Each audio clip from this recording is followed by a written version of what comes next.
Don't listen to anyone who's not where I want to be. There are people in my life and people in your life who love you, who care about you, who are not where you want to be. You will never, ever be financially independent, never be free at last until you begin to work for success. Welcome to another episode of Free at Last. It's just me and you today. I want to have a private conversation with you. I want to talk about what it takes to be financially independent. And I'm completely aware that for most folks, this is simply just not going to happen. And it's not going to happen because of luck, circumstances, the color of our skin, how young we are, how old we are, how short, fat, skinny. It's not going to happen for those reasons. It's not going to happen because you're unwilling to do what it takes. And I just want to be really clear about that with you. We bring in guests into this show. We do episode after episode with very successful people who are financially independent. They're sharing with you the secrets of financial independence, what they did to become financially independent. Today, the reason it's just me and you is I want to talk about the meanest, nastiest boss I ever worked for. This guy, virtually impossible. When I first started working for this guy, I hated him, absolutely hated him. I didn't think I could last a week or two. He was demanding. He would actually call me on vacation, wouldn't leave me alone. I'd be with my wife, and he'd continue to harass me on vacation, to tell me what I wasn't doing. He would actually go as far as to tell me who I could not hang out with, who I should hang out with. He would actually tell me about relationships I could no longer keep. He would interrupt my meals with conversations. He would have me step away from dinner to have further conversations. A total ass. You may have a boss like that. Maybe some of you work for this boss today. My boss's name is Success. Today, I love working for him. Success pays real well, has incredible benefits. Success, my boss, lets me control my schedule, finally.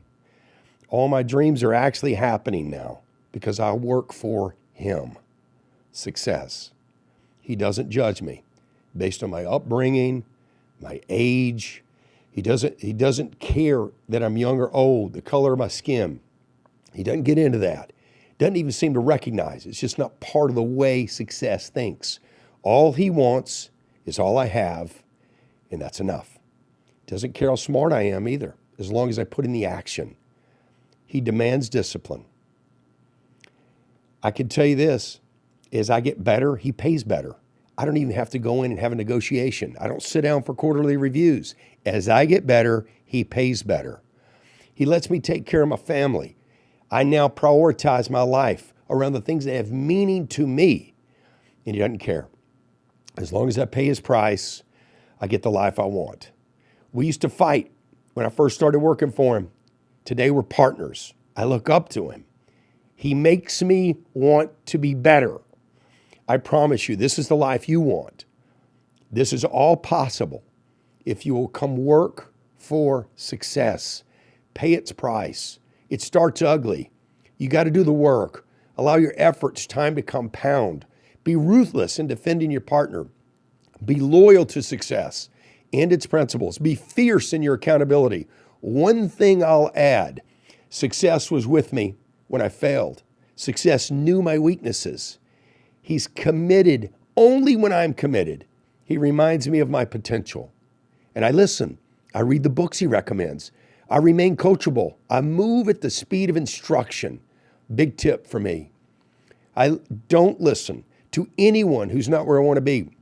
There are people in my life and people in your life who love you, who care about you, who are not where you want to be. He taught me I can't listen to them. They'll distract me from my path.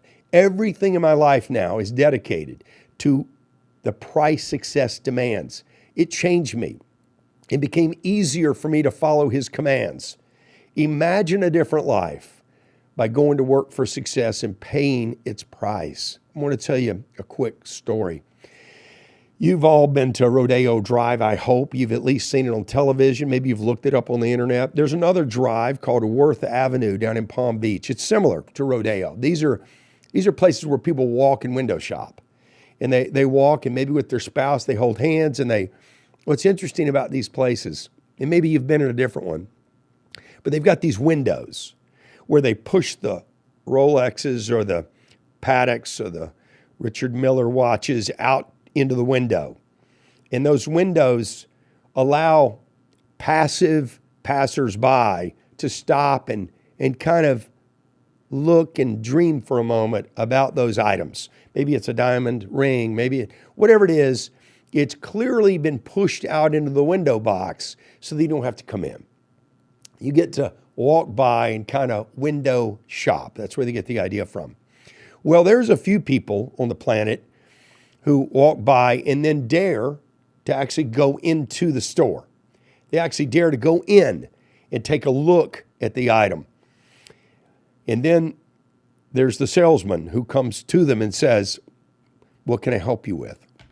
And there's a few of you who say, we're interested in this. And they pull it out of the case and they set it up on top of the glass. And there's a few of you who dare to actually roll over the price tag and actually look at what it cost.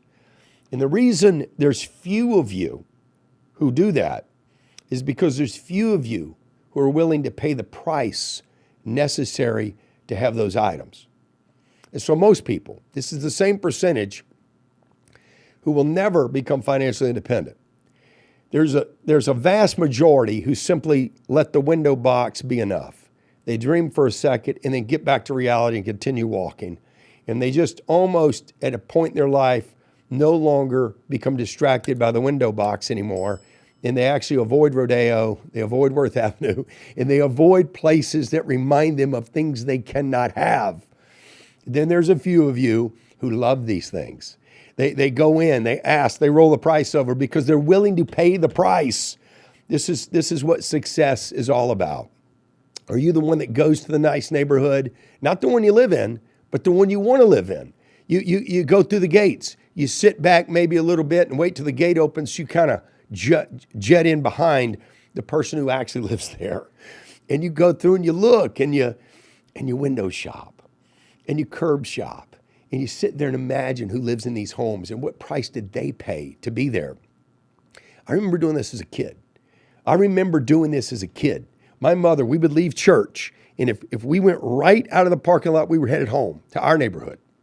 But if we went left, I knew what Mom was up to. We were headed to the nice neighborhood, and we didn't have any business being there.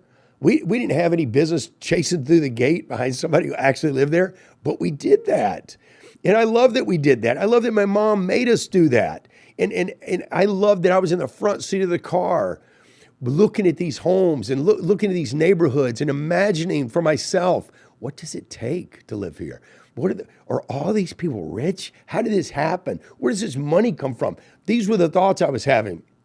I just want you to know, until you decide to hire success into your life and be accountable to your new boss success, you've got to bring him in.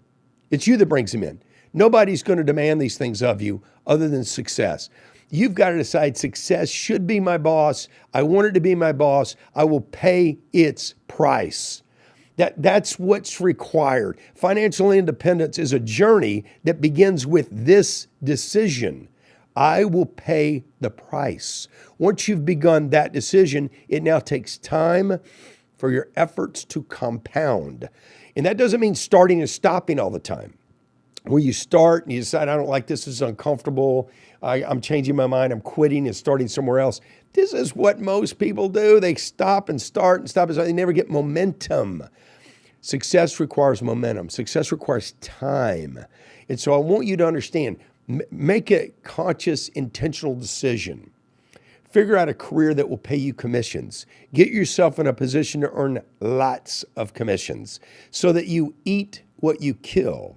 You don't have to negotiate with a boss who will pay you the least amount possible to keep you employed there. That's how it works with bosses. They pay you the least amount possible. Remember, when you work for a boss, they're taking money off their balance sheet from their potential profit margins to pay you. So they're not going to pay a lot. If they do pay a lot, it's temporary. It's because you've got some unique, valuable skills. But I promise you, those unique, valuable skills should be put to work with your new boss' success.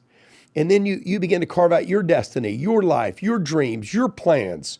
You will never, ever be financially independent, never be free at last until you begin to work for success.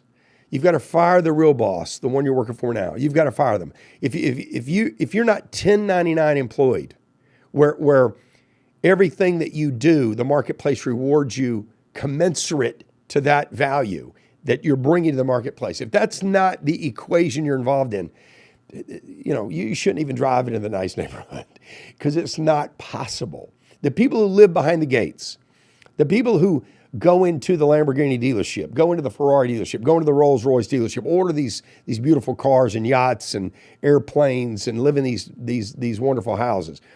Those folks work for themselves. They build empires. They build businesses.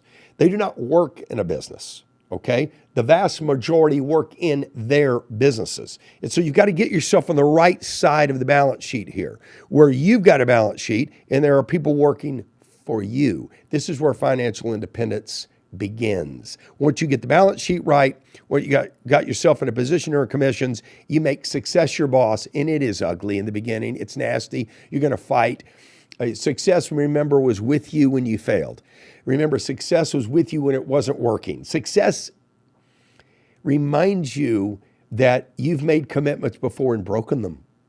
Success reminds you of the things that you need to correct about you to actually have a shot at financial independence. This is what I wanted to share with you today. I wanted it to be just you and I.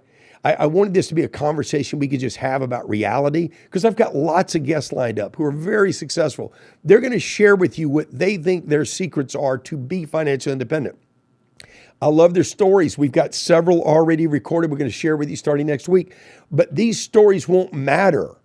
They're not just entertainment. They're not just curious stories. I love hearing that guy's story. Well, it's time you start living your story. It's time to write your story. It's time to tell your story. And none of that can begin until we had this conversation and you do the things that success requires. That's what I wanted to share with you. I'm your host, James Catledge. Thank you for taking a few moments with me. Share this episode. Make sure you subscribe. We'll see you here next week with another fantastic guest on Free at Last. Thank you.